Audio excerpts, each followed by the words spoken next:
Hey guys, happy Halloween! This year I decided to be Harley Quinn, and just like everybody else, I got The Amazing Book is Not on Fire. I was originally going to do one of the videos that were generated by the idea generator that they made, but then I realized that I don't want to write a song about a cactus. Plus, since it's Halloween, I wanted to do something kind of spooky. And the scariest thing I could think of was to talk about things that I liked as a kid.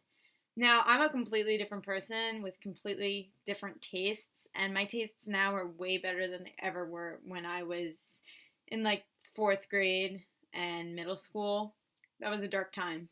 So, the first thing I wanted to mention was the first band I was ever obsessed with. Now, the first musician I liked that I picked out on my own was Jimmy Buffett. And I'm not really embarrassed about that because he is a really great musician. I saw him live. He was amazing.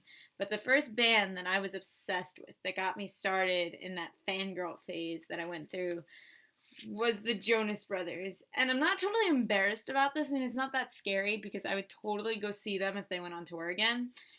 But, in a way, it was kind of embarrassing at the time. I wish I wasn't so obsessed. I've acted a little bit ridiculous. But you know what? I still listen to them today. I frequently listen to them on the bus. So the next thing I liked as a kid, which this one's actually pretty embarrassing, is Twilight. Now, in the fourth grade, Twilight came out as a movie, and I really wanted to see it, but my mom wasn't sure.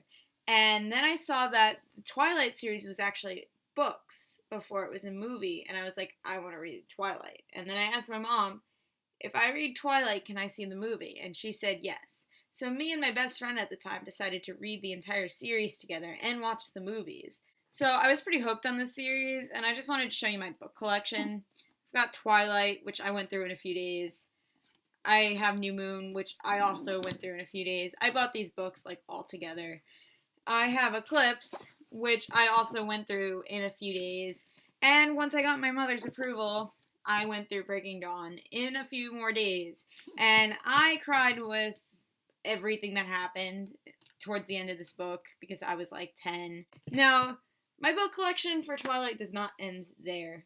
It ends with Nightlight, the parody of Twilight, which I read through in a day, and The Short Second Life of Bree Tanner, who is a vampire, and I believe Eclipse. I also went through that in a few days. Now, I can't find the movies. I own 3 or 4 of them. I'm pretty glad I can't find them because that'd be pretty embarrassing.